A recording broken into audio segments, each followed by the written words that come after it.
Hay historias que no se cuentan para entretener, sino para despertar algo que ya estaba despierto y fue obligado a dormirse. Esta es una de ellas. No porque sea antigua, sino porque es íntima. No ocurre en un desierto lejano ni en un reino perdido, ocurre ahora mismo, justo donde estás. Dicen que había un mendigo que pasó décadas sentado sobre una vieja caja de madera. Nadie sabía de dónde venía. Él tampoco lo recordaba. Cada día extendía la mano y repetía la misma frase, con la voz gastada por la costumbre: una moneda, por favor. La gente pasaba, algunos le daban algo, otros lo ignoraban. Él agradecía, bajaba la cabeza y seguía esperando. Nunca se levantaba. Nunca miraba la caja. La caja siempre estuvo bajo sus pies. Esa caja no era solo madera. Era posibilidad. Era herencia. Era destino. Pero el mendigo había aprendido algo más fuerte que la curiosidad. Había aprendido a no esperar demasiado. Se había convencido de que no era digno de nada grande. Que su lugar era ese. Que pedir migajas era más seguro que imaginar banquetes. Ese es el autoengaño más peligroso, no el que te miente descaradamente, sino el que te protege del dolor a cambio de tu grandeza. La mentira se instala temprano. Eso no es para ti. No dicha con crueldad, sino con aparente cuidado. No sueñes tan alto. No pidas tanto. Sé realista. Sé humilde. Y así, poco a poco, la palabra humildad se deforma. Deja de significar reconocimiento de lo sagrado y pasa a significar reducción. La falsa humildad te enseña a hacerte pequeño para no incomodar. La humildad real te enseña a aceptar lo que eres sin vergüenza. Un día, un viajero se detuvo frente al mendigo. No le dio una moneda. No le dio un sermón. Le hizo una pregunta simple, casi absurda: ¿qué hay en esa caja? El mendigo rió. ¿Cómo explicarle a alguien que nunca había mirado? ¿Cómo admitir que jamás se atrevió a abrirla? Pero el viajero insistió. No con fuerza, sino con una calma que incomodaba. Y entonces ocurrió el momento exacto. El instante preciso en que la caja se abrió. No fue un gesto dramático. Fue un acto mínimo con consecuencias irreversibles. Dentro había oro, documentos, mapas, símbolos de un reino que siempre le perteneció. No se había vuelto rico en ese momento. Siempre lo había sido. Solo que vivía como si no. Este libro es ese viajero. No viene a darte monedas. No viene a motivarte. Viene a incomodarte con una pregunta que ya no podrás ignorar. ¿Y si has vivido sentado sobre tu herencia? ¿Y si tu mayor pobreza no fue material, sino identitaria? Escucha con atención lo que viene ahora, porque este es el anuncio central, y no se repetirá con suavidad. No has venido a pedir. Pedir es para quien duda de su derecho. Has venido a reclamar. A levantarte. A abrir la caja. A aceptar que nada, absolutamente nada, es demasiado bueno para ti. Nada es demasiado bueno para ti. Escrito y publicado por Escucha tu subconsciente. Todos los derechos reservados. Hemos notado que más del 80% que visitan nuestro canal no está suscrito. Puede apoyar este proyecto presionando el botón de suscribirse y dándole me gusta al vídeo. Gracias por inspirarnos en seguir creando más y mejor contenido para ti. ¿Estás listo para transformar tu vida? Capítulo 1. La mentira de la humildad. ¿Por qué la pequeñez ofende al Creador? Hay una voz. No grita. No ordena. No amenaza.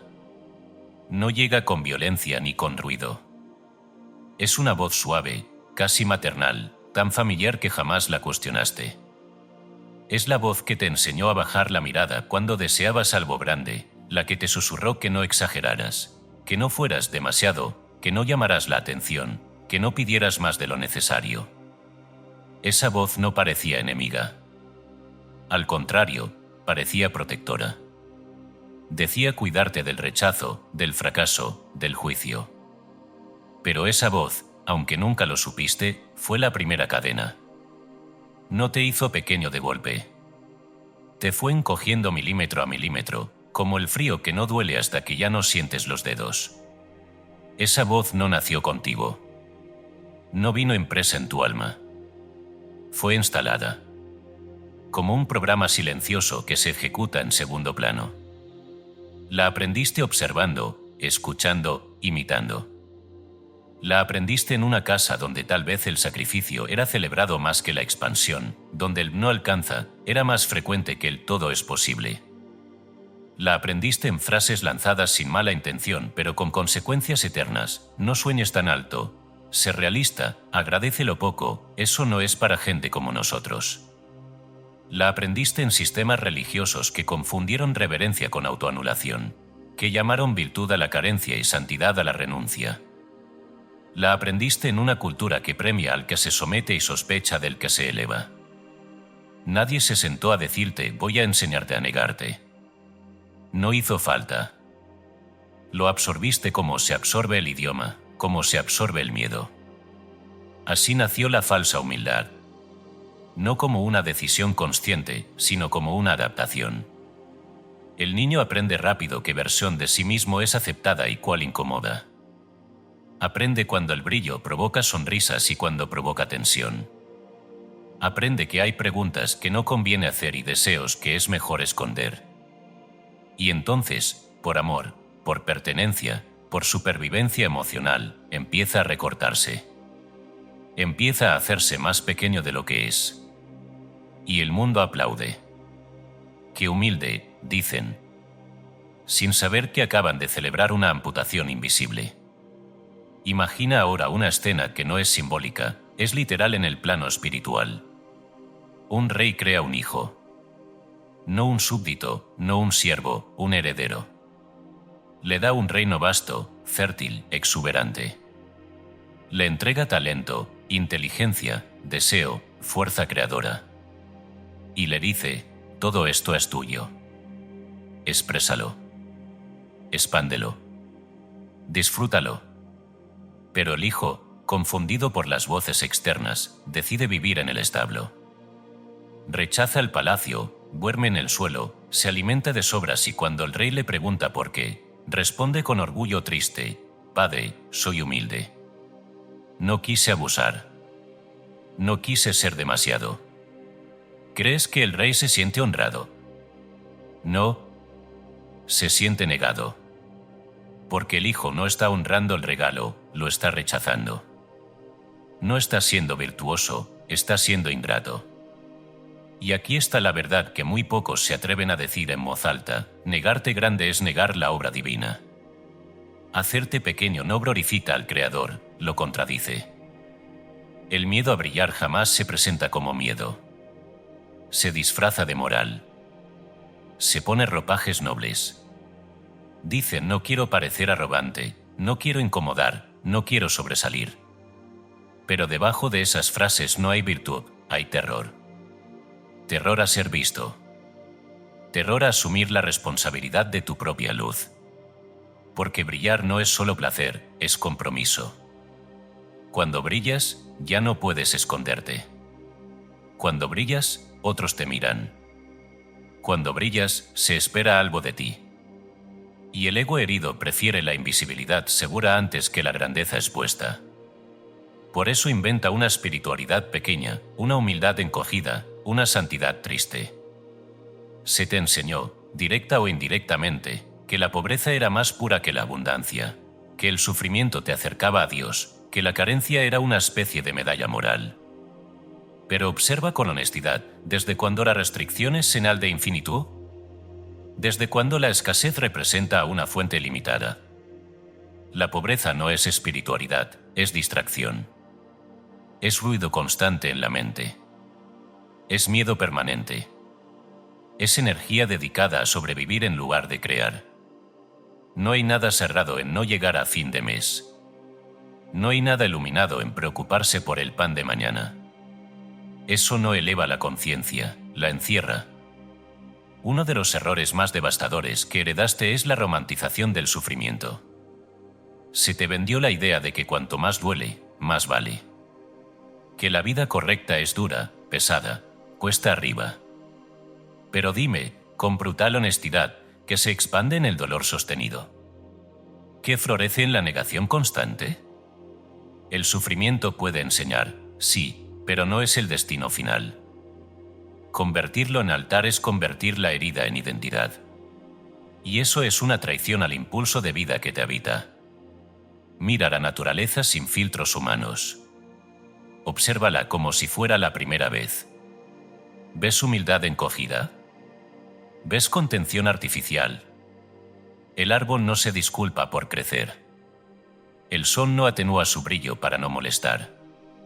El océano no se limita para no parecer excesivo. La naturaleza es pródiga, abundante, desbordante. Produce más de lo necesario. Derrocha belleza. Esa es la firma de la fuente. La escasez no es divina, es conceptual. Es una invención mental, no una ley universal. Aquí es donde muchos confunden los términos. Arrogancia no es grandeza.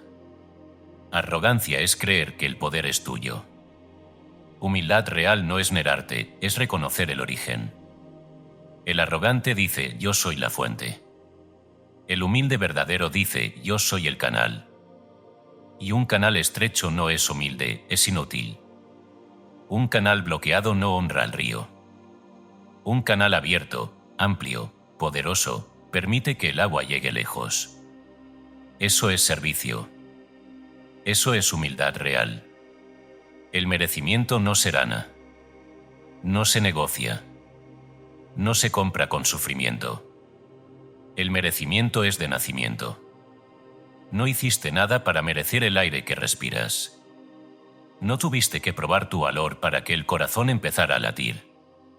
Existir ya es el permiso. Todo lo demás es añadidura. La idea de que primero debes sufrir para luego recibir es una distorsión profunda que mantiene a millones en un bucle de expiación infinita. No viniste a parar una deuda, viniste a expresar una herencia. Y cuando esta verdad empieza a asomarse, aparece algo que muchos temen pero que es necesario: la indignación sagrada. Esa rabia limpia que no destruye, despierta. La pregunta que quema por dentro: ¿quién me enseñó a ser menos? ¿Quién se benefició de mi pequeñez? Esa ira no es odio, es energía de ruptura. Es la fuerza que te saca del suelo. Es la llama que derrite los votos inconscientes. Sin ella, la cadena sigue pareciendo cómoda. Eres un faro. No porque lo decidas, sino porque lo eres. Y un faro no tiene opción moral de apagarse. Si se apaga, los barcos naufragarán. Tu luz no es solo para ti. Tu expansión no es egoísmo, es orientación. Cuando te escondes, el mundo pierde una referencia. Cuando te minimizas, otros creen que también deben hacerlo. Tu brillo da permiso. Tu vida vivida en grande es una enseñanza silenciosa más poderosa que 1000 discursos. Y ahora, antes de seguir, es momento de cerrar este capítulo no solo con comprensión, sino con acto interno. No como ritual externo vacío, sino como decisión íntima. Reconoce, sin culpa, todas las formas en que te has hecho pequeño. No para castigarte, sino para verlas. Luego renuncia. No con rabia descontrolada, sino con autoridad tranquila. Eso ya no soy. Eso ya no me representa. Y finalmente, afirma. No como autoengaño, sino como recuerdo. La grandeza no es un objetivo, es tu estado natural. Permanece un momento en silencio después de estas palabras. Siente si algo se mueve. No fuerces. La verdad auténtica siempre resuena antes de entenderse. Y lo que empieza a despertar ahora no se volverá a dormir. Porque una vez que ves la mentira de la humildad, ya no puedes volver a venerarla. El reino interior acaba de recibir su primera grieta de luz. Y no hay vuelta atrás. Capítulo 2. El testamento cósmico. Tu nombre está en las Escrituras. Después de que la mentira de la humildad se resquebraja, no llega inmediatamente la paz. Llega algo más incómodo. Una duda profunda, persistente, casi razonable. Es la última defensa del mendigo interno. No grita como antes. No te dice que no vales. Ahora adopta una voz más sofisticada, más adulta, más lógica. Te dice, está bien, aceptemos que quizá no debas hacerte pequeño, pero ¿dónde está la prueba? ¿Quién dice que todo esto es tuyo? ¿Y si estás exagerando? ¿Y si esto es solo una ilusión bonita para sentirte mejor? Esa duda no es casual. Aparece justo cuando estás a punto de cruzar una frontera invisible, la frontera entre pedir y reclamar. El mendigo interno no teme la espiritualidad, teme la autoridad. Puede tolerar que reces, que medites, que esperes. Lo que no soporta es que te reconozcas como heredero. Por eso ahora te exige documentos, permisos, sellos, aprobaciones externas. Quiere llevar el conflicto al terreno humano, donde siempre has perdido. Ahí está uno de los errores más antiguos y costosos de la conciencia humana: buscar permisos humanos para ejercer un derecho divino. Esperar que una institución, una figura de poder, un sistema, una tradición o incluso una experiencia mística espectacular te autorice a vivir en plenitud. Pero ningún notario del mundo puede validar lo que no le pertenece. Ningún intermediario puede firmar un documento que no redactó. Tu herencia no fue otorgada por hombres, por lo tanto no puede ser revocada por hombres. Aquí es donde entramos en un territorio delicado, casi peligroso para las mentes programadas para obedecer. Existe un documento.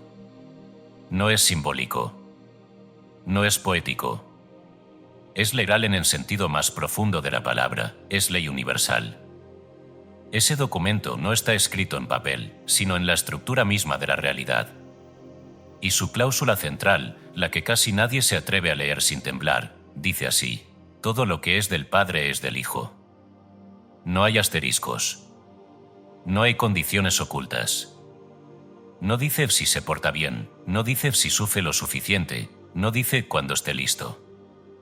Dices: este testamento no se hereda en el futuro. No se activa con la muerte. Se activa con el reconocimiento. Y aquí ocurre algo que incomoda al ego y libera al alma. El heredero no tiene que demostrar nada para recibir. Solo tiene que identificarse correctamente. Por eso el lenguaje del testamento no usa nombres civiles. Usa identidad esencial. Usa dos palabras que has pronunciado miles de veces sin saber su peso: yo soy. El yo soy no es una afirmación motivacional. Es una firma legal. Cada vez que dices yo soy, estás declarando quién eres ante la sustancia que crea la realidad. El problema no es que no firmes. El problema es que has firmado cheques de indigencia durante años. Yo soy pobre. Yo soy débil. Yo soy así. Cada una de esas frases fue una validación. No porque fueran verdad, sino porque tu conciencia tiene autoridad creadora. El testamento cósmico no distingue entre una firma consciente y una inconsciente. Solo responde. Aquí conviene detenerse y aclarar algo que ha sido distorsionado tanto por la religión como por la ciencia cuando se las separa artificialmente. Energía, Dios y sustancia original no son conceptos distintos. Son nombres distintos para la misma realidad fundamental. Todo lo que ves, tocas y experimentas es una forma condensada de una misma esencia. Esa esencia es sensible a la conciencia. No porque sea mágica, sino porque es su naturaleza. Tú no estás hecho de esa sustancia como algo externo. Estás hecho como esa sustancia. Por eso tu pensamiento, tu emoción y tu palabra tienen efecto. No porque seas especial, sino porque eres coherente con el origen. En este punto surge otra figura clave del testamento, el albacea. En los documentos humanos, el albacea es quien ejecuta la voluntad del testador. En el documento cósmico, el albacea no está fuera. Es tu propia conciencia. Nadie más puede activar lo que te pertenece. Nadie puede hacerlo por ti. Esto explica algo que antes parecía cruel o injusto, porque algunos rezan toda la vida y nunca reciben, mientras otros simplemente deciden y la realidad se reorganiza. No es favoritismo. Es ejecución. Esperar, entonces, no es una virtud. Es una forma de desconfianza elegante. Es decir, si el universo quiere, me dará, cuando la verdad es que ya dio. Esperar es comportarse como un heredero que se sienta frente a la bóveda con la llave en la mano pero decide no girarla por miedo a descubrir que estaba equivocándose. La fe auténtica no espera. La fe auténtica actúa desde la certeza de posesión. Aquí se abre una grieta clara entre dos mentalidades irreconciliables: la mentalidad de dueño y la mentalidad de empleado. El empleado siempre necesita instrucciones, horarios, permisos. Vive agradecido por lo que le permiten usar. El dueño entra, enciende la luz, mueve los muebles y decide. No porque sea mejor, sino porque reconoce su posición. Tú has sido educado como empleado del universo. Dime qué hacer, muéstrame el camino, esto estará bien. El testamento cósmico te nombra socio, no subordinado. Co-creador, no espectador. La cocreación no es una idea bonita para sentirte poderoso. Es un contrato activo. El universo aporta la materia prima infinita. Tú aportas la dirección consciente. Si no decides, el flujo se estanca. Si decides en pequeño, la manifestación es pequeña. No porque el universo te castigue, sino porque respeta tu orden. La responsabilidad total asusta, por eso muchos prefieren creer en un destino fijo. Pero ese destino fijo es solo la excusa perfecta para no asumir la autoría. Dentro de este testamento hay derechos explícitos que rara vez se reclaman porque implican un cambio radical de identidad. Derecho a la salud como estado natural, no como excepción. Derecho al amor como expresión, no como mendicidad. Derecho a la provisión constante, no como golpe de suerte. La enfermedad, la soledad forzada y la carencia no son pruebas divinas, son interrupciones del flujo. Y lo que puede interrumpirse, puede restablecerse. Existe incluso una cláusula de seguro que ha sido citada durante siglos sin ser comprendida: nada te faltará. No es poesía. Es garantía. No dice que tendrás todo lo que deseas de inmediato, sino que el suministro nunca se corta. El miedo aparece cuando confundes deseo con necesidad y olvidas la fuente. El heredero puede atravesar crisis externas sin entrar en pánico porque sabe que su respaldo no depende de circunstancias. Este reconocimiento cambia incluso tu relación con la muerte. Si eres heredero de lo eterno, el miedo se debilita. El cuerpo se entiende como vehículo, no como identidad. La protección no es invulnerabilidad física absoluta, es certeza interior. Y desde esa certeza, el miedo pierde su poder de negociación. Pero todo este documento permanece invisible para quien vive en queja constante. La gratitud es la luz que revela el contrato. No como obligación moral, sino como frecuencia perceptiva. Cuando agradeces, alineas tu conciencia con la idea de posesión. El ingrato vive como si todo fuera prestado. El agradecido vive como quien sabe que todo es suyo para ser usado con respeto. Y hay algo más: este testamento es un documento vivo. No se agota. Cuanto más lo reconoces, más se expande. No porque cambie la fuente, sino porque se amplía tu capacidad de recepción. Al que tiene conciencia de tener, se le da más. No como premio, sino como consecuencia natural. Con el reconocimiento del testamento aparece también el territorio espiritual. Tu influencia. Tu liderazgo natural. No todos están llamados a lo mismo, pero todos están llamados a ocupar su lugar. Un territorio vacío no beneficia a nadie. Cuando no asumes tu autoridad, alguien menos consciente ocupa el espacio. Ahora, antes de seguir avanzando, es momento de hacer lo que casi nadie hace: formalizar. no como superstición, sino como acto de coherencia interna. Toma una hoja. Escribe en la parte superior, con la solemnidad que merece, testamento cósmico y acta de posesión. Escribe tu nombre completo. No el nombre del ego, sino el nombre que reconoce su origen. Declara que aceptas tu herencia. Especifica lo que te pertenece: provisión, salud, amor, paz, propósito.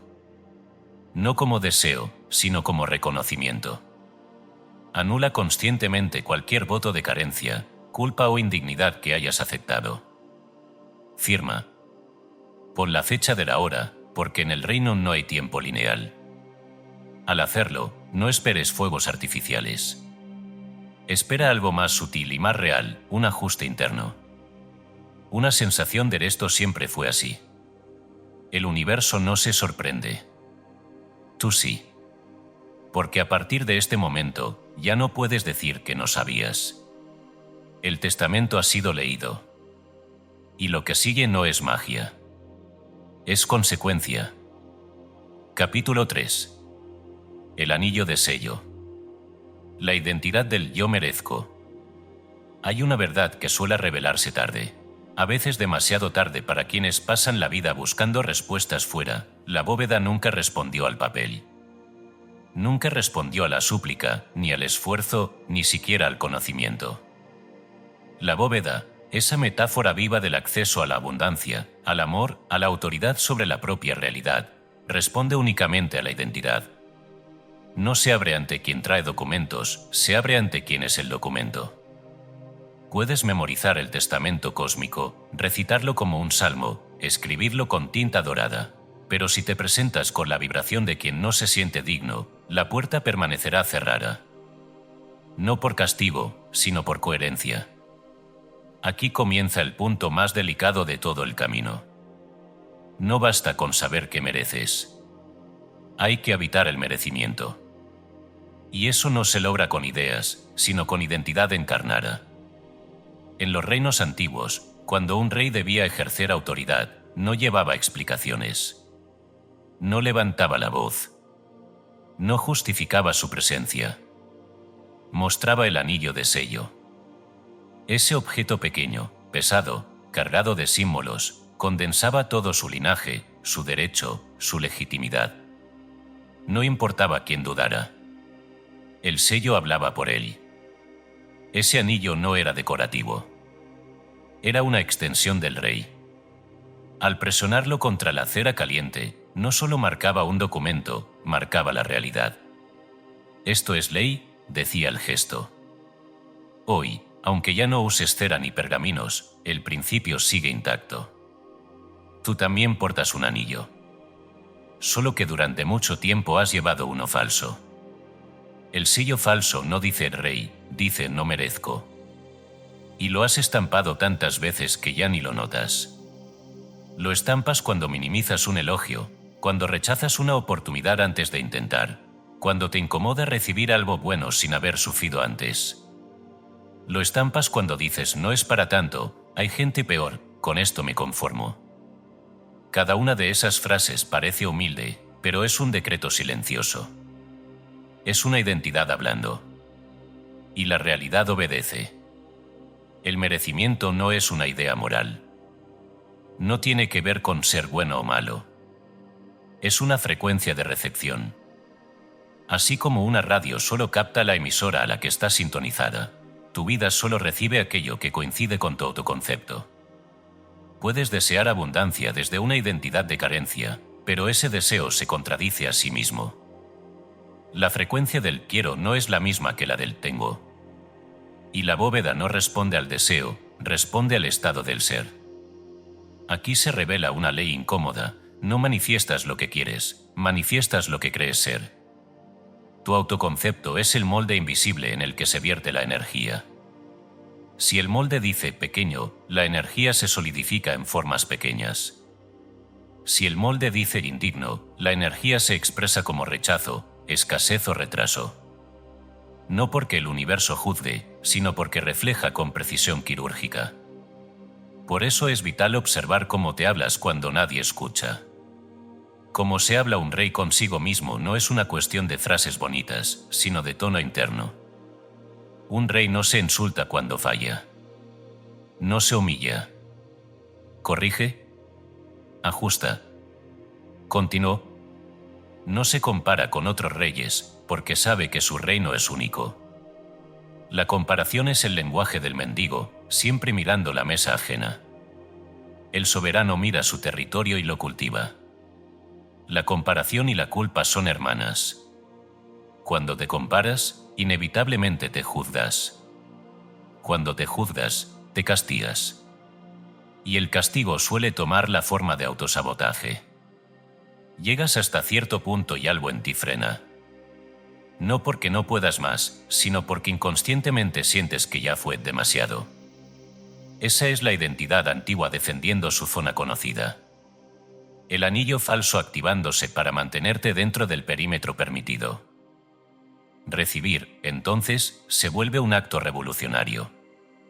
No recibir por avaricia, sino recibir con dignidad. Recibir sin explicar, sin devolver, sin justificar. Para muchos, recibir es más difícil que dar. Dar te mantiene en control. Recibir te expone. Te obliga a aceptar que eres valioso sin condiciones. Y eso confronta años de programación donde el valor estaba atado al sacrificio. El amor propio soberano no tiene nada que ver con narcisismo. El narcisista se admira porque en el fondo se siente vacío. El soberano se respeta porque se reconoce como canal.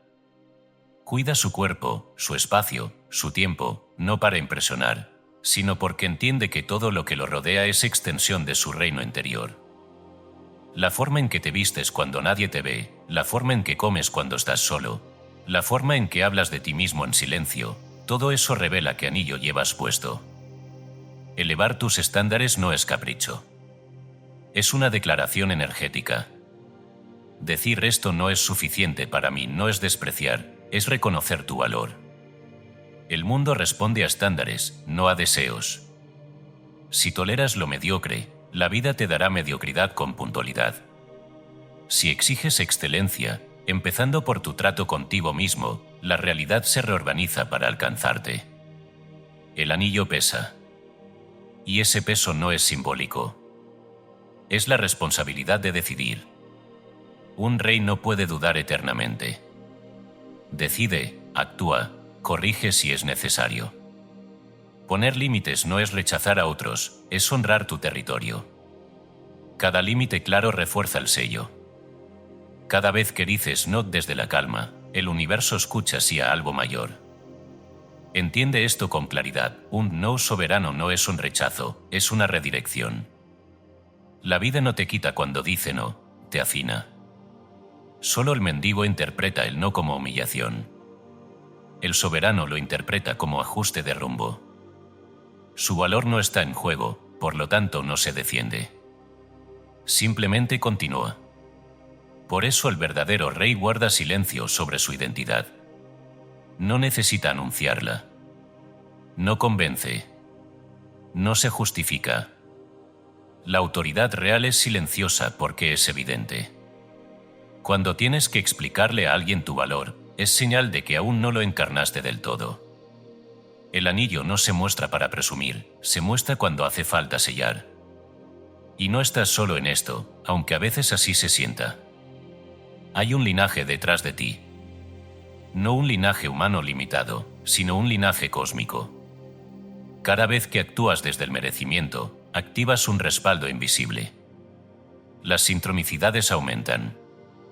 Las puertas se abren sin forcejeo. No porque el mundo se vuelva bueno de repente, sino porque ahora te reconoce. Es momento de cerrar este capítulo con algo más que comprensión. Es momento de forjar conscientemente tu anillo. No como fantasía, sino como acto interno profundo. Cierra los ojos un instante y visualiza tu mano. Observa un anillo en uno de tus dedos. No importa el material, importa la sensación. Siente su peso. No es pesado porque oprima, es pesado porque ancla. Decide qué símbolo lleva. Ese símbolo representa tu merecimiento incondicional.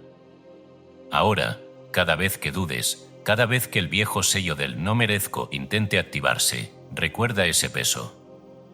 Endereza la espalda. Respira. Y actúa desde ahí. No hace falta decir nada. La identidad ya habló. Porque a partir de ahora, no entras a la bóveda como alguien que espera permiso. Entras como quien lleva el sello. Y la realidad, como siempre, sabrá exactamente qué hacer. Capítulo 4. Rompiendo el voto de pobreza. La renuncia a la escasez. Hay votos que nunca pronunciaste en voz alta y, sin embargo, han gobernado tu vida con más fuerza que cualquier promesa consciente. No están escritos en papel ni sellados con sangre, pero operan como contratos activos. El voto de pobreza es uno de ellos. No siempre adopta la forma obvia de no debo tener. A veces se disfraza de prudencia, de modestia, de moral elevada. A veces se presenta como resignación elegante. Pero siempre actúa igual, te mantiene en un perímetro estrecho, justificable, correcto, donde nunca ocurre el exceso, ni el desborde, ni la verdadera expansión. Estas son las cadenas invisibles. No pesan como el hierro, no suenan al moverse. Por eso son tan eficaces. Las llevas mientras trabajas, mientras amas, mientras sueñas. Te permiten avanzar, pero solo hasta cierto punto. Cada vez que estás a punto de cruzar un umbral económico, una oportunidad mayor, una versión más libre de ti mismo, algo tira hacia atrás. No con violencia. Con culpa. Con una sensación difusa de esto no es para mí. Esa es la cadena. Y no fue puesta por la vida. Fue aceptada por lealtad. Porque antes de ser individuo fuiste tribu. Antes de decidir, perteneciste. El contrato inconsciente con la carencia suele firmarse muy temprano, cuando comprendes que prosperar puede significar traicionar. Traicionar a los que no pudieron. Traicionar a los que se quedaron. Traicionar el relato familiar donde el sacrificio era identidad. El niño aprende rápido que superar a los padres no siempre es celebrado. Aprende que tener más puede provocar distancia. Y entonces elige, sin saberlo, una fidelidad peligrosa: no iré más lejos que ustedes. Ese juramento silencioso se hereda como una reliquia. Y se paga con la propia vida. A este contrato se le dio una justificación teológica que ha causado más daño del que se reconoce. La famosa frase del camello y el ojo de la aguja fue repetida hasta convertirse en amenaza. Se enseñó como advertencia contra la riqueza, cuando en realidad hablaba de apego, de identidad confundida, de rigidez interna. El error no fue solo de interpretación, fue de intención. Convertir el dinero en enemigo era útil para mantener el control. Un espíritu ocupado sobreviviendo no cuestiona. Un espíritu exhausto no lidera. La pobreza fue presentada como pureza porque distrae. Y una conciencia distraída es fácil de gobernar. La pobreza no es virtud. Es ruido constante. Es la mente girando en círculos alrededor de lo mismo: parar, llegar, aguantar.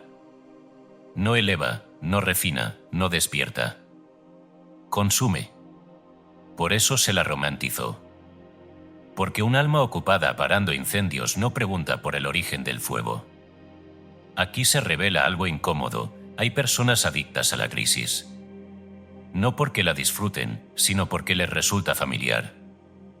La calma les parece sospechosa. El flujo continuo les provoca ansiedad. El drama financiero les da identidad, conversación, excusa. Sin crisis, tendrían que preguntarse quiénes son realmente. Esta adicción se refuerza con la culpa ancestral. ¿Quién soy yo para tener más si mis abuelos pasaron hambre? ¿Cómo puedo disfrutar si otros no pueden? Estas preguntas parecen nobles, pero esconden una trampa: confunden compasión con autocastigo. Honrar a los que sufrieron no exige repetir su sufrimiento. Exige trascenderlo. Elevar el linaje no es quedarse abajo por lealtad, es subir llevando el recuerdo, no la carga. La pobreza también ofrece algo que el ego agradece en secreto, una excusa perfecta para no arriesgar. Si no tengo, no puedo fallar. Si no intento, no me expongo. La carencia se convierte en coartada. Protege del vértigo de la expansión. Porque crecer no solo implica ganar, implica perder versiones antiguas de uno mismo. Y eso duele. Así, el voto de pobreza se vuelve un refugio incómodo pero conocido. Es fundamental desmontar otra mentira: el dinero no corrompe. Amplifica. No crea la esencia, la revela. Si alguien se vuelve más cruel con dinero, la crueldad ya estaba. Si alguien se vuelve más generoso, la generosidad también estaba. El dinero es un espejo de aumento, temido por quienes no quieren verse con claridad. Por eso la relación con el dinero debe ser sagrada, no ingenua ni culpable. Sagrada no significa solemne, significa consciente. Significa entender que es energía en movimiento, una herramienta de intercambio, una extensión de la voluntad creativa. El mito del pastel limitado sostiene todo el sistema de escasez. La idea de que si uno tiene más, otro necesariamente tiene menos. Esta lógica pertenece a sistemas cerrados, no a una realidad expansiva. La vida no reparte una torta fija. La vida crea. Y cuanto más conciencia participa, más se expande el campo. La envidia nace de creer que hay poco. La bendición nace de saber que hay más que suficiente. Romper el voto exige un acto claro, verbal, consciente.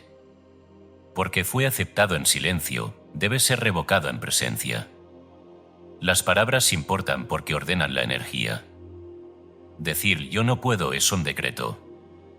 Decir yo decido cambia la geometría interna.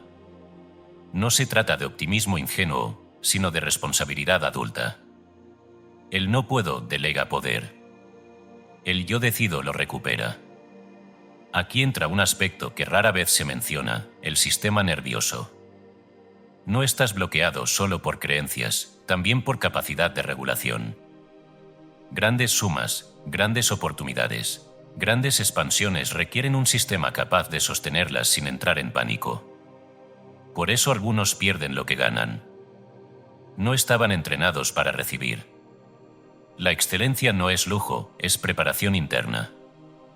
La mediocridad es barata en energía. La excelencia exige presencia, orden, coherencia. Bendecir la riqueza ajena es uno de los actos más subversivos que puedes hacer. Porque rompe el hechizo de la comparación. Cuando bendices sinceramente, te alineas con la frecuencia de abundancia. Cuando criticas, te alineas con la escasez. La realidad escucha eso, no tus deseos ocultos. Ahora, es momento de cerrar este capítulo con un acto definitivo. No simbólico, definitivo en lo interno. Visualiza el voto de pobreza como un documento antiguo, amarillento, firmado por un tú que no sabía. Léelo por última vez. Reconoce por qué lo aceptó. Agradécele la intención de proteger. Y luego, con calma absoluta, rómpelo. Quémalo en tu mente. Observa cómo las cenizas caen. Y en ese mismo espacio, redacta uno nuevo. No lleno de promesas exageradas, sino de verdad simple: elijo prosperar sin culpa. Elijo recibir sin traicionar. Elijo expandirme honrando el origen. No esperes un cambio inmediato afuera. El primer cambio ocurre dentro, como siempre. Algo se relaja. Algo deja de resistir. El flujo comienza a buscarte. No porque lo llames, sino porque ya no lo bloqueas. La escasez fue un voto. Y todo voto puede ser revocado. Ahora lo sabes. Y lo que se sabe, no se puede volver a desaber. Capítulo 5. La energía real. Moverte con la autoridad del dueño. Hay un instante preciso, casi imperceptible, en el que la energía cambia. No ocurre cuando dices algo, sino cuando entras a un lugar. No sucede en el discurso, sucede antes del discurso. Es el momento en que tu cuerpo atraviesa un umbral y el espacio responde. Algunos lo llaman presencia. Otros lo confunden con carisma. Pero en realidad es algo más simple y más radical. Es la energía del dueño. Y cuando aparece, no necesita explicación. El león no aprende a ser león. Puede pasar años en una jaula, puede olvidar el tamaño de su territorio, puede acostumbrarse al alimento fácil y a la rutina estrecha, pero cuando la jaula se abre, no hay transición. No hay manual. No hay duda. El cuerpo recuerda. La energía se reacomoda. El andar cambia. El aire se abre. No porque el león haya leído un libro, sino porque su identidad estaba intacta, esperando el espacio correcto para expresarse. Eso mismo ocurre contigo cuando dejas de moverte como invitado en tu propia vida. Durante mucho tiempo has caminado como huésped. Como alguien que pide permiso al entrar, que se arata demasiado, que agradece incluso lo que le corresponde. El huésped cuida no incomodar. El anfitrión cuida el orden. El huésped se pregunta si puede sentarse. El anfitrión decide dónde va cada cosa. Esta diferencia no es moral, es energética. Y se percibe antes de cualquier palabra. La energía del anfitrión no es agresiva. Es estable. No se apura. No se justifica. No necesita demostrar que pertenece, porque pertenece. Cuando entras a un espacio con esa energía, las dinámicas se ajustan solas. No porque controles a otros, sino porque el campo reconoce coherencia. El universo, como cualquier sistema inteligente, responde mejor a lo claro que a lo intenso. Tu cuerpo es el primer territorio donde esta autoridad debe internarse. No como pose, sino como geometría interna. La postura no es estética, es declaración. Un cuerpo colapsado envía un mensaje de retirada. Un cuerpo erguido, relajado, con peso bien distribuido, comunica disponibilidad y dominio sin esfuerzo. La respiración acompaña. No agitada, no superficial. Profunda, silenciosa, amplia. Respirar así no es técnica, es recordatorio, hay espacio suficiente. No hay prisa. No hay amenaza. La geometría del poder no se improvisa, se habita. Hombros abiertos no para inflar el pecho, sino para liberar carga. Columna alineada no para parecer firme, sino para permitir que la energía circule sin obstrucciones. El cuerpo se convierte en un canal limpio. Y cuando el canal está limpio, la energía se expresa con naturalidad. Luego está el ritmo. El dueño nunca corre detrás de la realidad. Camina a su paso. Habla cuando hace falta. Se detiene cuando conviene. El silencio es parte de su lenguaje. No llena los espacios por nerviosismo. Sabe que el vacío ordena. La mirada acompaña ese ritmo. No esquiva. No invade. Sostiene. Observa. Reconoce. La mirada del soberano no busca aprobación, busca comprensión.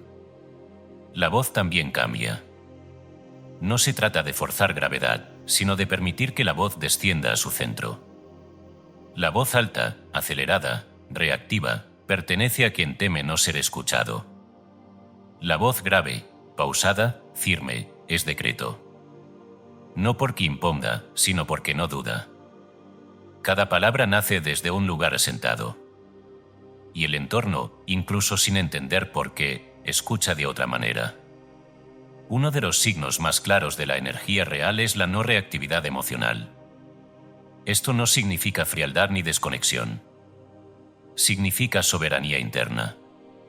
El soberano siente, pero no es arrastrado. Observa la emoción, la integra, decide desde un punto más profundo. La reactividad es el reflejo del huésped, siempre respondiendo a estímulos externos. La autoridad interior responde desde adentro hacia afuera. Aquí entran los límites. No como murallas defensivas, sino como leyes claras del reino. Un límite no es una pelea, es una definición. Cuando tus límites son difusos, el mundo prueba. Cuando son claros, el mundo se ajusta. No hace falta explicarlos demasiado. La coherencia los comunica. Cada vez que traicionas un límite para agradar, debilitas el trono interno. Cada vez que lo honras, lo refuerzas. La generosidad del soberano no es impulsiva, es estratégica. No da para ser querido, da porque reconoce abundancia. Sabe cuándo dar, cómo dar y a quién dar. No se vacía para salvar a otros, porque entiende que un reino vacío no ayuda a nadie. Su generosidad expande, no rescata.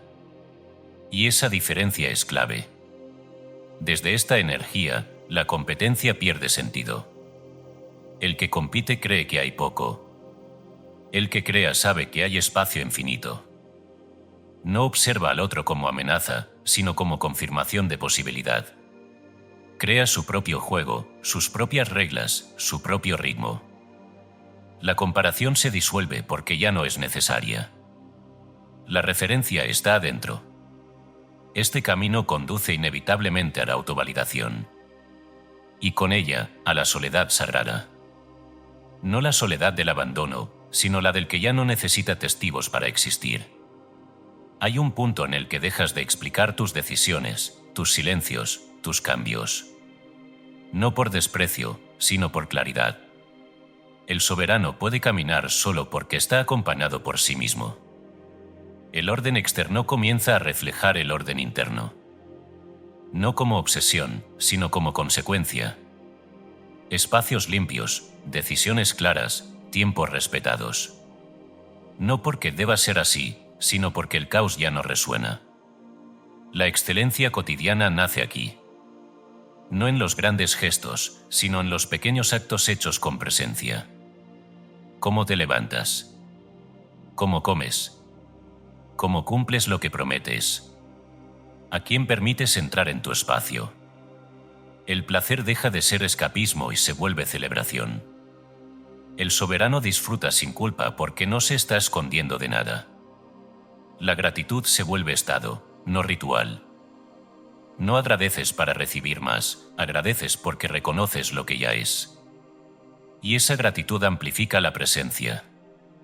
Te vuelve más aquí. Más ahora. Para cerrar este capítulo no basta con entender. Es momento de encarnar. No mañana. Ahora. Siente tu cuerpo. Ajusta tu postura. Permite que la respiración se expanda. Camina, aunque sea mentalmente, como quien entra a su propio reino. No hace falta decir nada. El cuerpo aprende rápido cuando se le da permiso. Este es el ritual final de este tramo. Durante un día completo, muévete como anfitrión de tu vida. Entra a cada espacio como si fuera tuyo.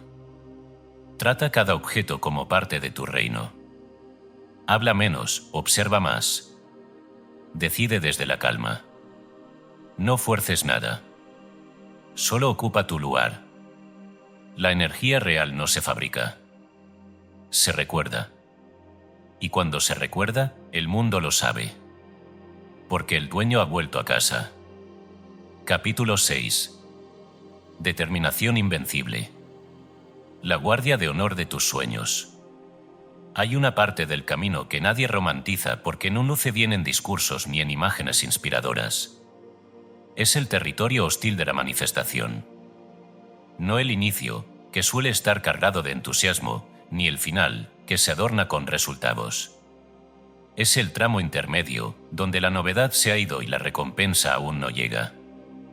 Ahí, en ese espacio sin aplausos, es donde la mayoría se rinde sin admitirlo. No abandonan de golpe. Empiezan a coquetear con la idea de volver atrás. La manifestación real no ocurre en un jardín protegido. Ocurre en un terreno que prueba. No porque la vida sea cruel, sino porque la creación exige coherencia. Todo lo que aspira a encarnarse debe atravesar una fricción que confirme su densidad.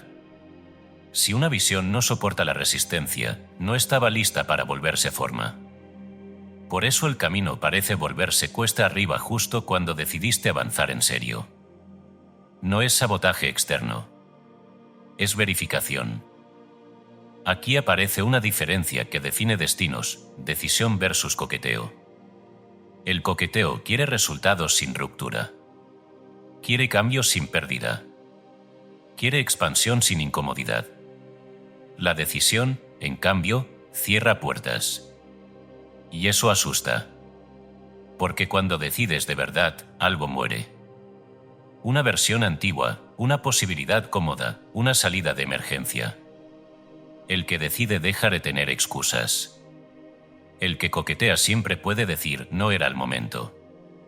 Quemar los barcos no es un gesto dramático para impresionar. Es un acto interno silencioso. Significa retirar la energía de los planes alternativos que te permiten no comprometerte del todo. Significa dejar de vivir con un pie en el pasado o por si acaso. La historia lo demuestra una y otra vez, cuando no hay retirada posible. El cuerpo encuentra recursos que antes no sabía que existían. La determinación auténtica no nace del coraje, nace de la imposibilidad de volver atrás sin traicionarte. Y, sin embargo, quemar los barcos no implica rigidez ciega. Aquí se revela otra paradoja: la verdadera determinación es flexible en la forma, inquebrantable en la intención.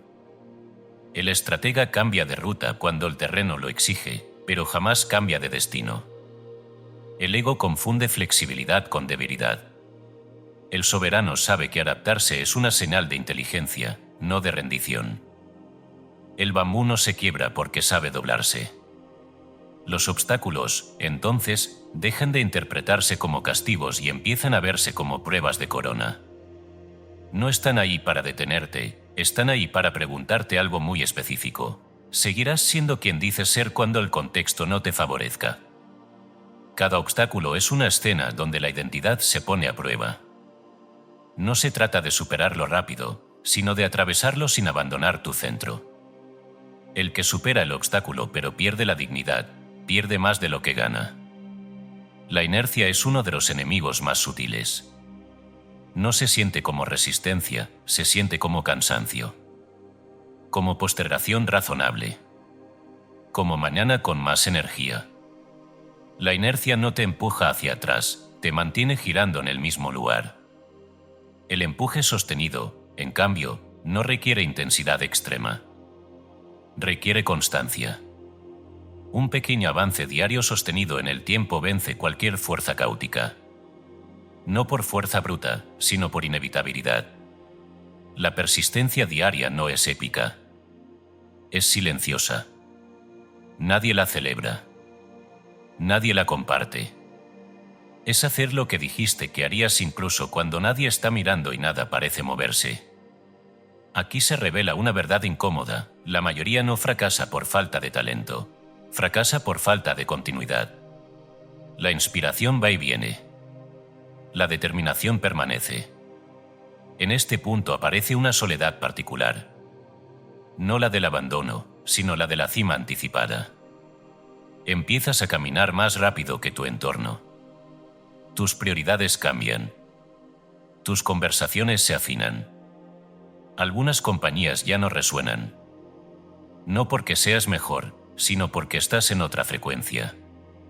Esta soledad no es un castigo, es un síntoma. Significa que ya no te regulas por la aprobación colectiva. Significa que estás dispuesto a ser incomprendido por un tiempo para ser fiel a largo plazo. El propósito mayor que el confort es la brújula en esta etapa. El confort busca alivio inmediato. El propósito busca coherencia profunda. El confort pregunta: ¿me siento bien ahora? El propósito pregunta: ¿esto me acerca a quien vine a ser? Cuando eliges desde el propósito, el confort deja de ser el criterio principal. Y algo curioso ocurre: el sufrimiento innecesario se reduce, pero la incomodidad consciente aumenta. Esa incomodidad no daña, fortalece. Aquí entra la autodisciplina real, la menos comprendida de todas. No es castigo. No es rigidez militar. Es amor a largo plazo. Es elegir hoy lo que protege al yo del mañana. El indisciplinado busca alivio inmediato y paga intereses después. El disciplinado asume un esfuerzo ahora y cosecha libertad luego. La autodisciplina no te quita libertad, te la devuelve. Con el tiempo, este conjunto de lecciones genera algo perceptible, gravitas. Peso específico. Presencia. Las personas empiezan a escucharte de otra manera. No porque hables más fuerte, sino porque hablas desde un lugar probado. La determinación genera magnetismo porque es rara. La mayoría flota entre intenciones. El determinado encarna. Y el mundo reconoce eso incluso sin entenderlo. Pero ningún camino serio se recorre sin sacrificio. No el sacrificio ciego del martirio, sino el sacrificio consciente del intercambio. Elegir una cosa implica no elegir otra. Casi auténtico contiene varios no silenciosos. Renuncias a la dispersión, a la comodidad excesiva, a ciertas gratificaciones inmediatas. No porque sean malas, sino porque no son prioritarias. El sacrificio consciente no empobrece, enfoca. La resiliencia soberana no consiste en aguantar golpes sin sentir. Consiste en sentir sin romperte.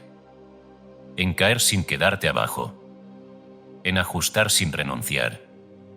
El resiliente no se pregunta ¿por qué me pasa esto?, se pregunta ¿qué me pide esto?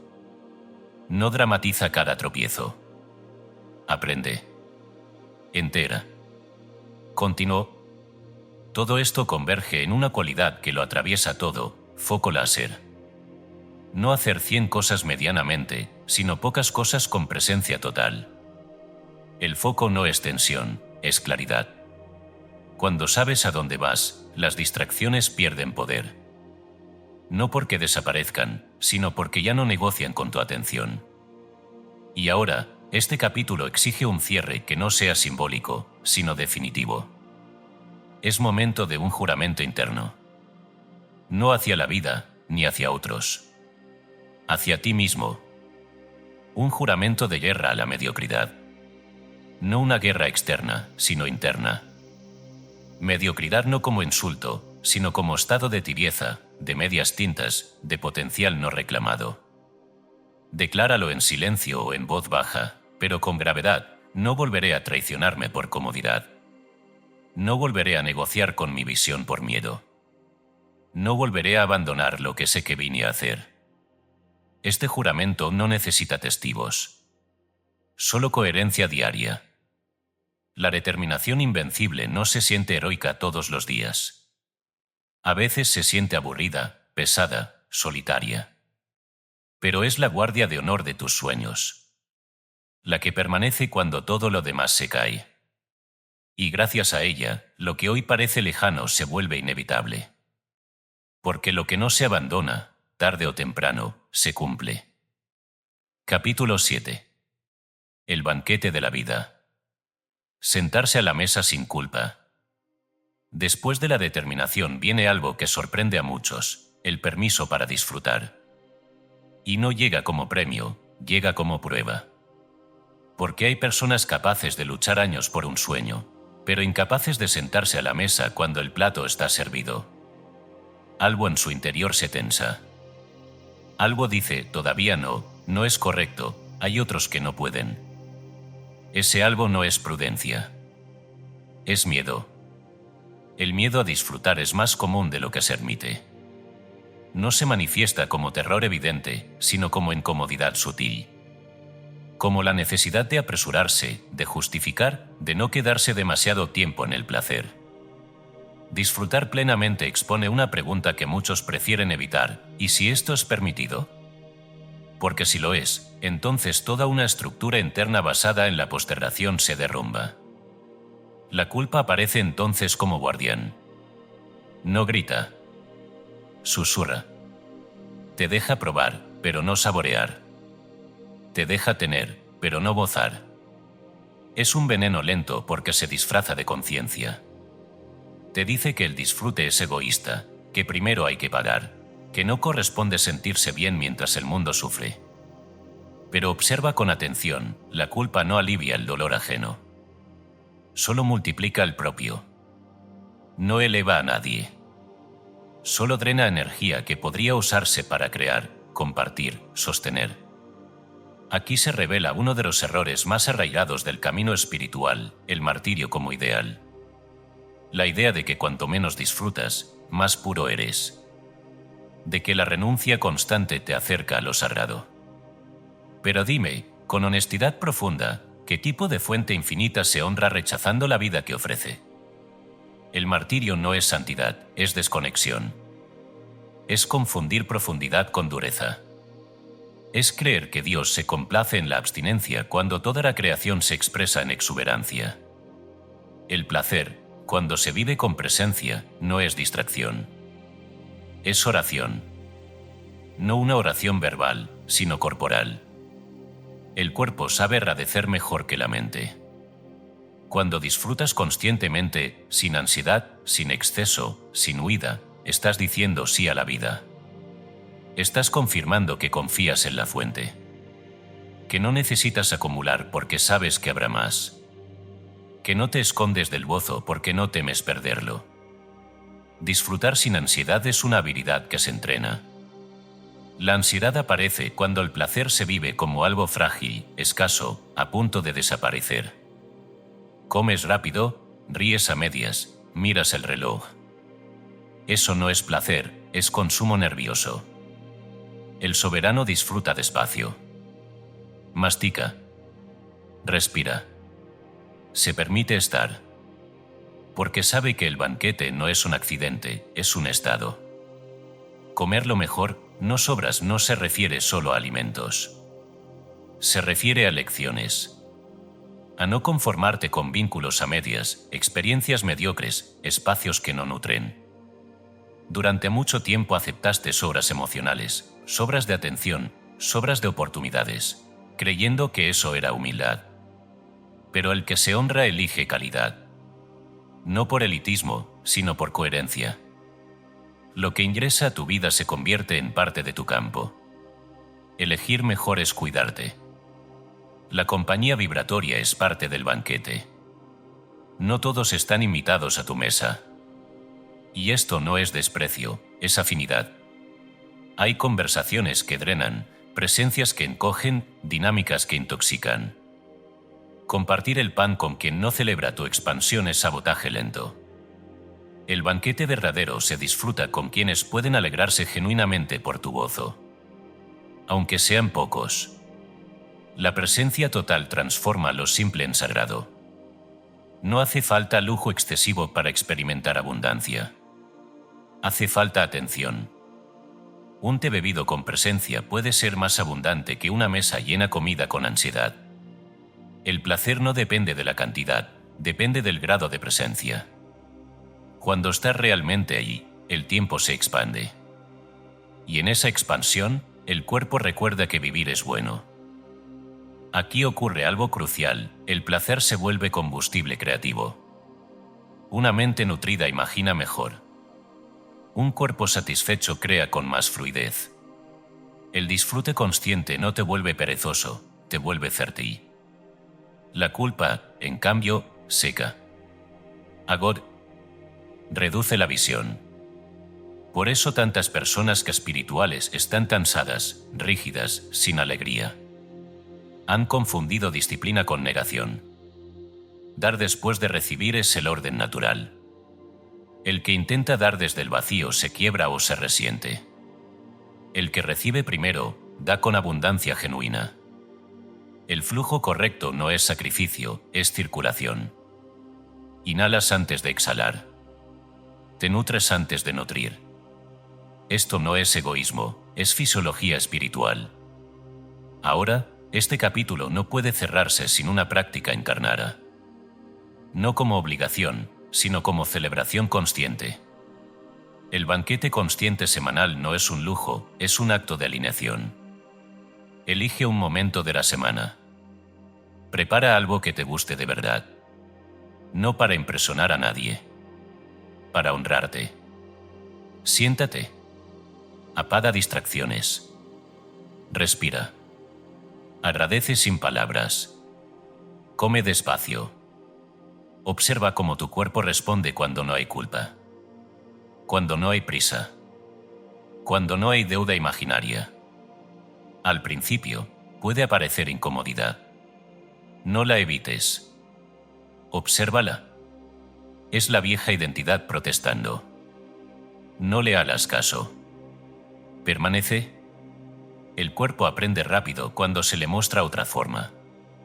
Porque el banquete no es solo un momento. Es una declaración. Es decirle a la vida, confío.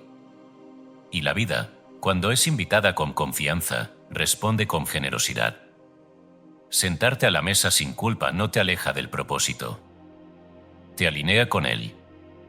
Porque nadie vino a este mundo solo a sobrevivir. Viniste a saborear. Y el que aprende a disfrutar con presencia se convierte, sin proponérselo, en una bendición para todo lo que toca. Capítulo 8. Los juguetes del universo. Disfrutar sin apego. Hay una diferencia sutil, pero decisiva, entre el que disfruta y el que se aferra. Desde fuera pueden parecer iguales, ambos tienen, ambos usan, ambos acceden. Pero por dentro habitan mundos opuestos. El mendigo, incluso cuando posee, vive con terror. El terror de perder. La codicia y el miedo son dos caras de la misma moneda, ambas nacen de la sensación de escasez. El que cree que hay poco se aferra. El que sabe que hay más juega. La codicia no es deseo intenso. Es pánico camuflado. Es la mano que aprieta porque no confía en que habrá otra oportunidad. El terror del mendigo no desaparece cuando consigue algo, se intensifica. Porque ahora hay algo que perder. Por eso nunca descansa. Por eso nunca disfruta del todo. Por eso mira sus posesiones con ansiedad, no con gozo. Lo que debería servirle se convierte en amo. Aquí se revela una distinción que cambia por completo la relación con el mundo material, el juguete versus el ídolo. El juguete se usa, se disfruta, se comparte, se deja. El ídolo se venera, se protege, se teme. El juguete está al servicio de la vida. El ídolo exige sacrificios. Cuando conviertes algo en ídolo, dinero, estatus, cuerpo, reconocimiento, tu energía se somete. Cuando lo mantienes como juguete, tu energía permanece libre. El universo no te entrega ídolos. Te entrega juguetes. Instrumentos para explorar, aprender, crear, experimentar. Pero el mendigo los transforma en dioses porque no se siente suficiente sin ellos. El soberano no necesita que las cosas le den identidad. Las cosas orbitan alrededor de su identidad. Esa es la clave del desapego real. Por eso el verdadero poder no está en poseer, sino en administrar. No eres propietario en el sentido último. Eres administrador temporal de formas. La propiedad absoluta genera miedo porque implica responsabilidad eterna. La administración consciente genera ligereza. Usas lo que llega, cuidas lo que pasa por tus manos, y cuando ya no corresponde, sueltas. No con desprecio, sino con gratitud. El administrador sabe que el flujo continúa. El lujo bien entendido nace aquí. No como exceso para impresionar, sino como caridad para honrar la experiencia. El lujo verdadero no grita. No necesita testigos. Es elegir lo que eleva tu energía, no lo que infla tu ego. Puede ser simple, puede ser sofisticado, pero siempre es coherente. El lujo mal entendido es acumulación. El lujo real es precisión. Soltar para recibir no es una técnica de manipulación del universo. Es una consecuencia natural del flujo. La mano cerrada no puede recibir. No porque el universo castigue, sino porque no hay espacio. Cuando sueltas algo que ya cumplió su función, no pierdes, liberas energía. Esa energía busca nueva forma. Y suele hacerlo con rapidez sorprendente. Los objetos no son neutros. Cargan energía. No por superstición, sino por memoria. Un objeto asociado a culpa, miedo o sacrificio emite esa frecuencia cada vez que lo miras. Un objeto elegido con conciencia, usado con placer, cuidado con respeto, se convierte en aliado. Por eso tu espacio habla. Por eso entrar en ciertos lugares agota y en otros se expande. No es decoración, es vibración acumulada. Regalar es uno de los actos más claros de poder real. No dar lo que sobra para aliviar culpa, sino regalar con alegría. El mendigo regala para ser aceptado. El soberano regala para expresar abundancia. Cuando puedes dar algo que te gusta sin sentir pérdida, estás declarando internamente que confías en el flujo. El universo escucha eso con atención. Aquí aparece una verdad que incomoda a muchos. Tu cuerpo es uno de los juguetes sagrados más importantes que te fueron dados. No para castigarlo, no para idolatrarlo, sino para jugar conscientemente en la experiencia humana. Moverlo, sentirlo, cuidarlo, disfrutarlo. El desprecio al cuerpo es una forma de ingratitud espiritual. El apego obsesivo también. El punto medio es el gozo consciente. Usar el cuerpo como instrumento de experiencia, no como prisión ni como altar. Con el tiempo, el soberano comprende algo que reorganiza sus prioridades. Las experiencias pesan más que las cosas. Las cosas facilitan experiencias, pero no las reemplazan. Puedes perder un objeto y recuperarlo. Hay experiencias que no vuelven. Por eso eliges viajes, aprendizajes, encuentros, silencios profundos, momentos irrepetibles. No por huir del mundo material, sino por usarlo para acceder a lo que no se compra. Jugar en grande no significa acumular en grande. Significa relacionarte con la vida sin miedo. Probar, explorar, arriesgar, crear. El juego auténtico no está cargado de ansiedad. Está cargado de curiosidad. El niño juega porque confía. El soberano juega porque recuerda esa confianza, pero con conciencia adulta. No necesita controlar el resultado para disfrutar del proceso. El desapego no te vuelve indiferente. Te vuelve libre. Puedes amar intensamente sin poseer.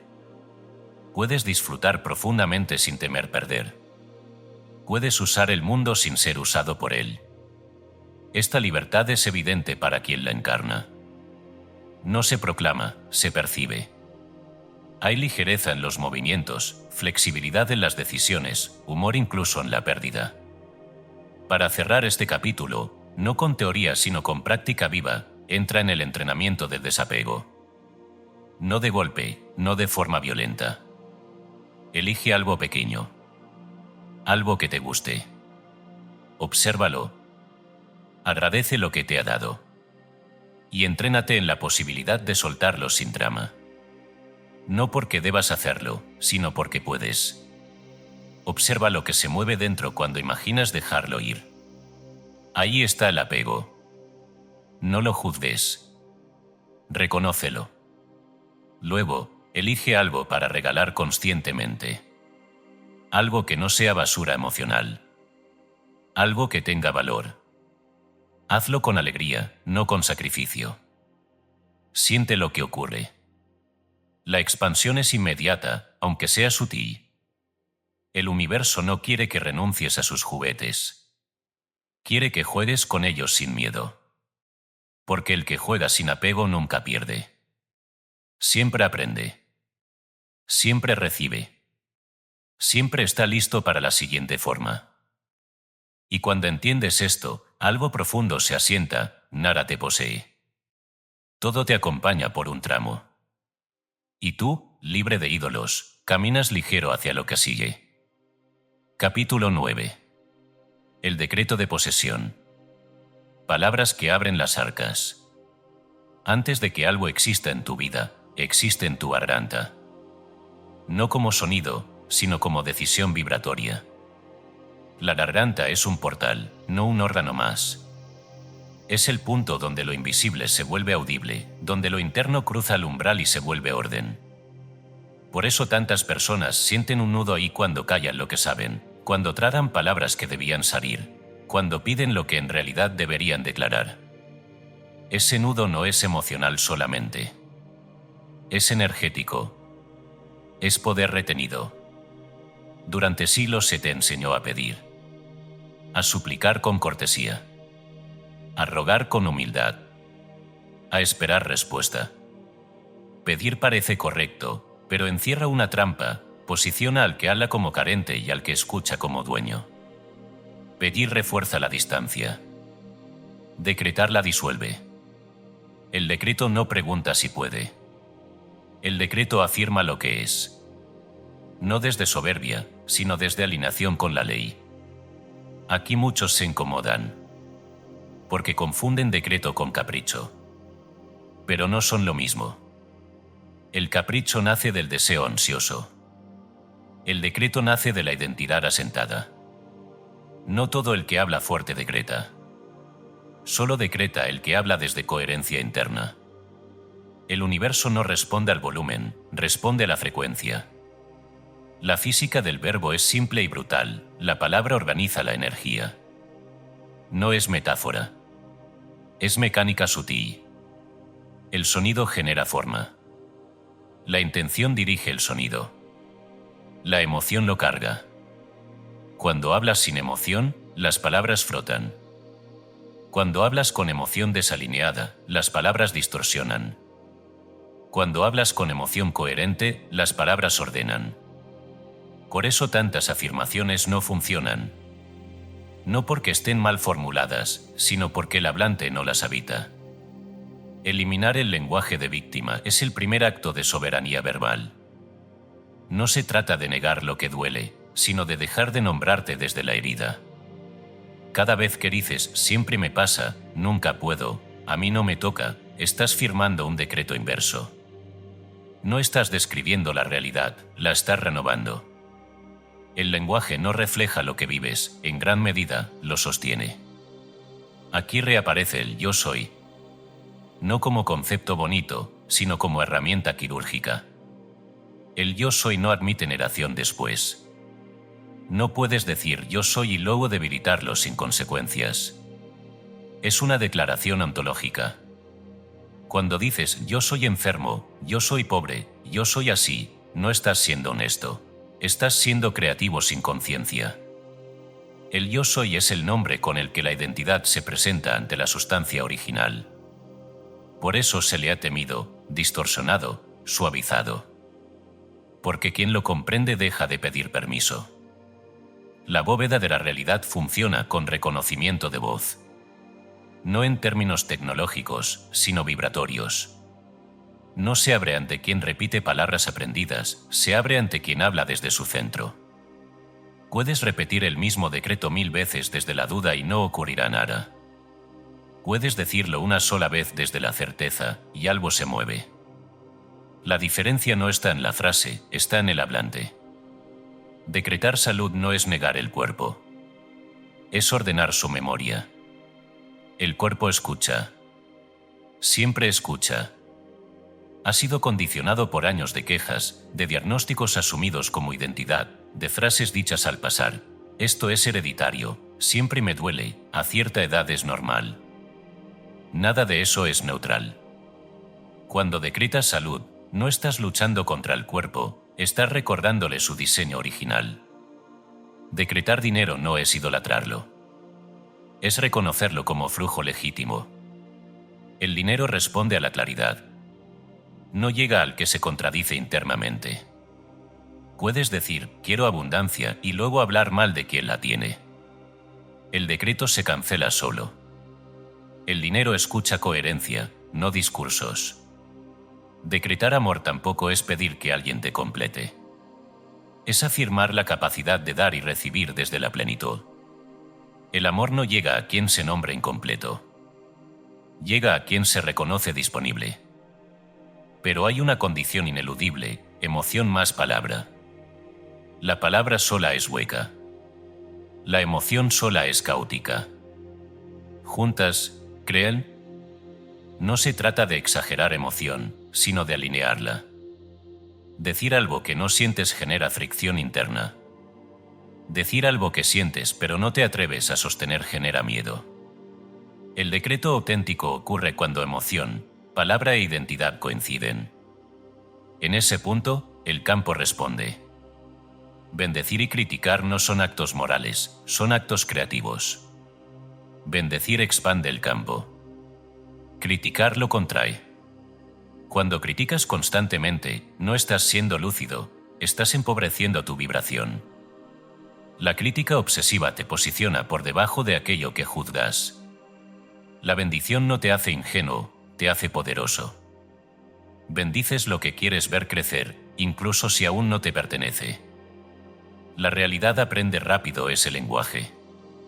El ritmo y la repetición no son para convencer al universo, son para educar a tu sistema nervioso. Repetir un decreto con presencia crea una nueva normalidad interna. No para forzar, sino para estabilizar. El ritmo pausado, consciente, permite que la palabra penetre. La prisa debilita el decreto. La calma lo afianza.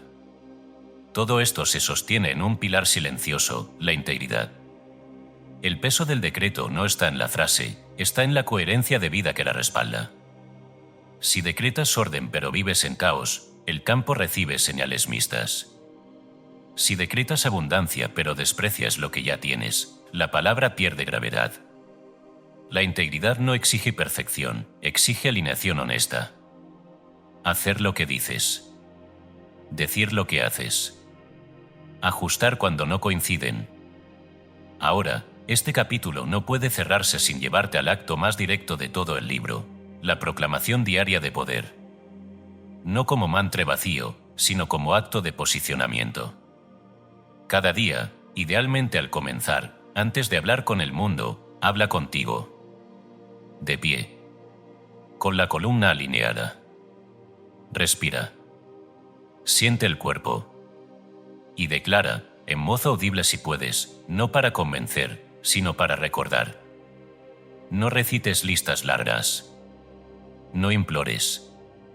Declara pocas cosas, claras, verdaderas. Yo soy presencia. Yo soy provisión en movimiento. Yo soy salud en equilibrio. Yo soy amor que circula. Y luego guarda silencio. Deja que el cuerpo registre. No busques sensaciones extraordinarias. Busca asentamiento. Al principio puede parecer extraño. El viejo mendigo se inquieta. Quiere volver a pedir. No le hagas caso. Persiste. La palabra repetida con coherencia crea surcos. Y por esos surcos empieza a fluir la realidad. El decreto no es magia. Es alineación. No obliga al universo, se alinea con él. Y cuando ocurre esa alineación, las arcas no se abren con ruido.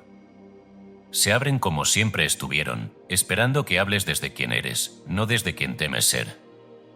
Porque cuando el soberano habla, no describe posibilidades. Establece realidades. Y la vida, obediente a la ley, responde. Capítulo 10. La coronación diaria. Vivir como heredero, no como sirviente. Hay un momento cada día en el que se decide casi todo, aunque nadie lo nombre. Es el instante en que abres los ojos por la mañana. Ese umbral frágil entre el sueño y la vigilia es más poderoso de lo que imaginas. Ahí, cuando la mente aún no ha encendido del todo sus viejos guiones, cuando el cuerpo todavía recuerda la amplitud del silencio nocturno, ocurre la lección fundamental. Te levantarás como heredero o como sirviente. El peligro del amanecer no está en el cansancio, está en la inercia. En permitir que el día te posea antes de que tú lo habites. La mayoría de las personas no comienza el día las comienza a ellas. Abren los ojos y, de inmediato, la mente enumera pendientes, carencias, urgencias. El cuerpo se tensa. El pecho se encoge. En segundos, el trono interno queda vacío y el viejo hábito ocupa el lugar. Por eso la primera hora es sagrada. No porque deba llenarse de rituales complejos, sino porque es el único momento en que la identidad puede instalarse antes de ser desafiada. Lo que decides ser en esa hora tiñe todo lo que sigue. El heredero no se levanta corriendo a servir al mundo desde el miedo. Se levanta para habitarse. No porque sea egoísta, sino porque entiende algo esencial, solo puede ofrecer desde la plenitud. El servicio por miedo nace del temor a perder amor, reconocimiento o seguridad. El servicio por abundancia nace del desborde. Uno agota. El otro nutre. El sirviente pregunta qué esperan de mí. El heredero pregunta qué tengo para dar hoy desde quién soy. Esta diferencia se filtra en lo cotidiano. En cómo te lavas la cara, en cómo te vistes, en cómo comes. La dignidad no aparece en los grandes gestos, aparece en los pequeños actos hechos sin humillación interna. Cuando te tratas como alguien importante, no por soberbia sino por reconocimiento, el mundo ajusta su trato. No de inmediato, no siempre de forma evidente, pero ajusta. La vida es sensible a la forma en que te presentas. Vivir como heredero implica decidir desde el trono, no desde la reacción. Decidir desde el trono no significa tener todas las respuestas. Significa no traicionarte para evitar incomodidad. Significa pausar antes de decir sí. Significa escuchar el cuerpo cuando algo no resuena. El trono no es un lugar de rigidez, es un punto de claridad. Desde ahí, las decisiones no siempre son fáciles, pero son limpias. La mente, sin embargo, no se rinde fácilmente. La mente rebelde aparece con argumentos sofisticados. Te dice que no es el momento, que exageras, que es peligroso sostener esta postura todo el día. Te recuerda viejas caídas. Te anticipa fracasos. No la combatas. Obsérvala. La mente no es enemiga, es una herramienta que necesita dirección. El heredero no calla la mente, la gobierna. Escucha la información útil y descarta el ruido. No se identifica con cada pensamiento que cruza. La presencia se convierte entonces en autoridad. No una autoridad impuesta, sino natural. Cuando estás presente, no te adelantas ni te retrasas. Respondes con exactitud. No sobreactúas. No te escondes. La presencia ordena el campo. Personas presentes generan confianza. Sistemas presentes funcionan mejor. Un heredero presente no necesita imponerse, su coherencia ya habla. El dinero, en esta etapa, ocupa su lugar correcto, herramienta. No fin, no amenaza, no salvación. Herramienta se usa para facilitar, para expandir, para sostener proyectos, para crear experiencias. Cuando el dinero deja de ser emocional, se vuelve fluido. El sirviente trabaja para el dinero con ansiedad. El heredero utiliza el dinero con estrategia. No lo desprecia ni lo idolatra. Lo integra. La gratitud se vuelve exuberante, no medida. No agradeces solo lo que salió bien, agradeces la totalidad. Incluso lo que no entendiste aún. Esta gratitud no es resignación, es visión amplia. Reconoce que todo forma parte de un tejido más grande. Y esa actitud cambia la forma en que la vida responde. No como premio, sino como reflejo. Así como el día comienza con una coronación silenciosa, el día debe cerrarse con un acto de soberanía. El ritual nocturno del rey no es una lista de reproches ni una revisión ansiosa. Es un cierre consciente.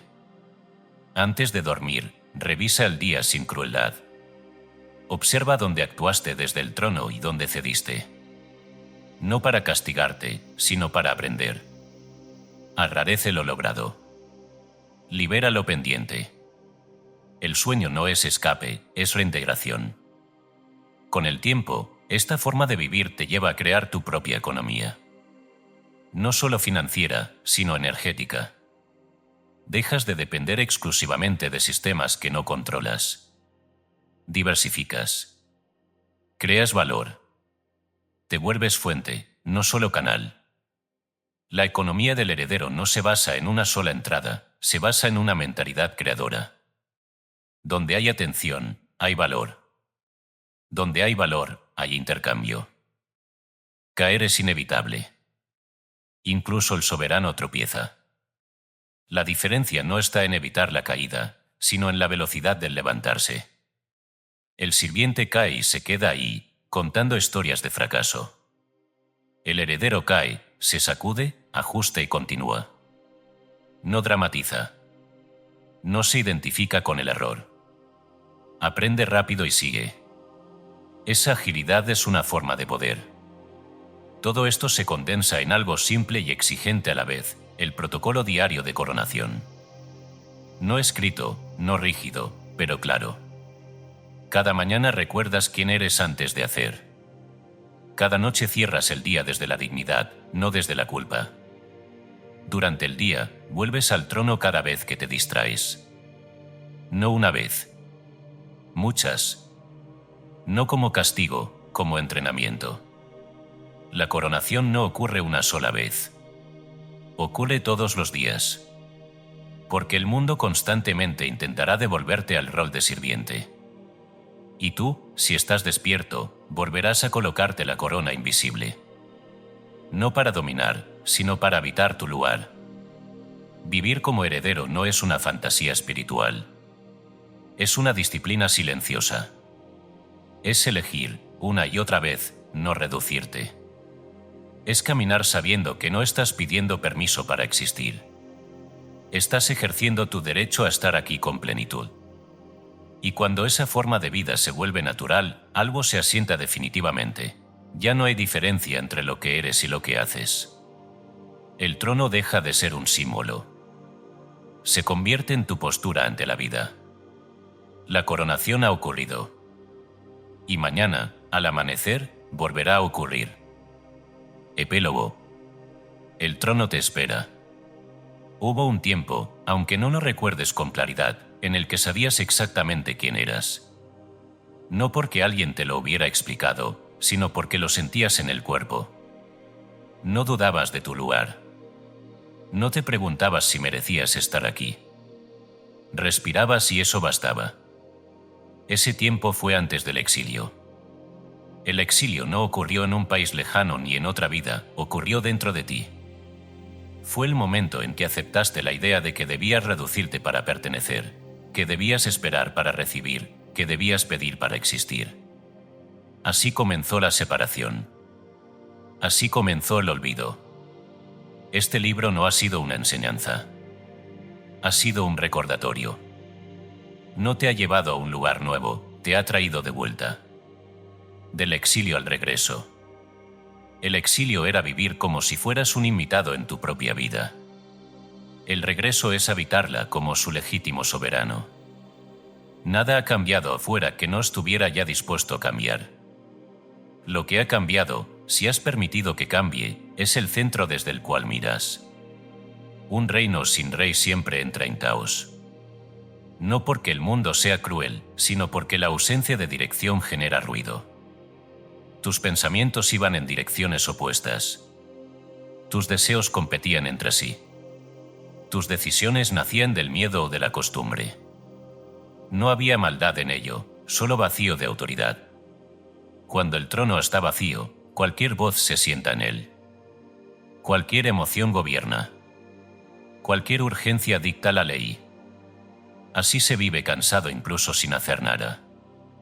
El reino al que perteneces no es metafórico. Es tu vida concreta. Tu cuerpo, tu tiempo, tus recursos, tus relaciones, tu energía. Todo eso es territorio.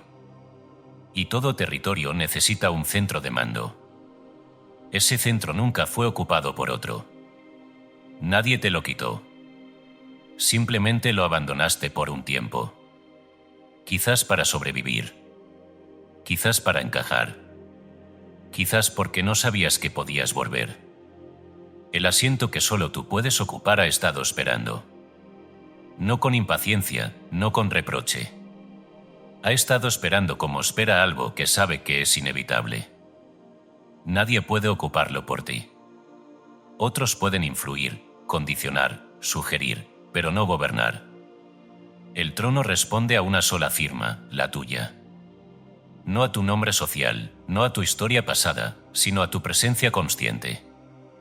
Cuando te sientas allí, algo se ordena sin esfuerzo. No porque desaparezcan los problemas, sino porque ya no gobiernan. La vida, a partir de ahora, no te pedirá discursos ni demostraciones. Te pedirá coherencia. Será la prueba viviente de lo que has integrado. Cada decisión pequeña será un reflejo. Cada reacción mostrará si sigues sentado o si te levantaste sin darte cuenta. No para juzgarte, sino para afinarte. El reinado no es rígido. Es vivo. Aprende. Ajusta. Se fortalece con la experiencia. No esperes perfección. Espera presencia. No esperes que el mundo te reconozca de inmediato. Espera reconocerte tú incluso cuando nadie mire. Esa es la prueba real. Cuando eliges dignidad en lo invisible. Cuando sostienes tu centro sin aplausos. Cuando no necesitas justificar tu lugar. Allí el trono deja de ser un concepto y se vuelve una forma de estar. Y ahora llegamos a lo que muchos confunden con el final, pero que en realidad es el inicio real. Ahora. No mañana. No cuando estés listo.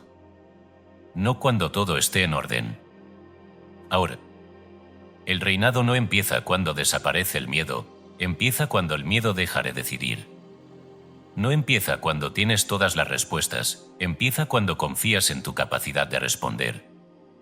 Cierra este libro sabiendo algo simple y definitivo: nada de lo que has leído tiene valor si no se encarna. El conocimiento no te corona.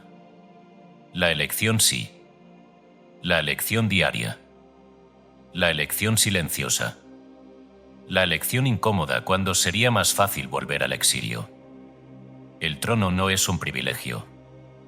Es una responsabilidad gozosa.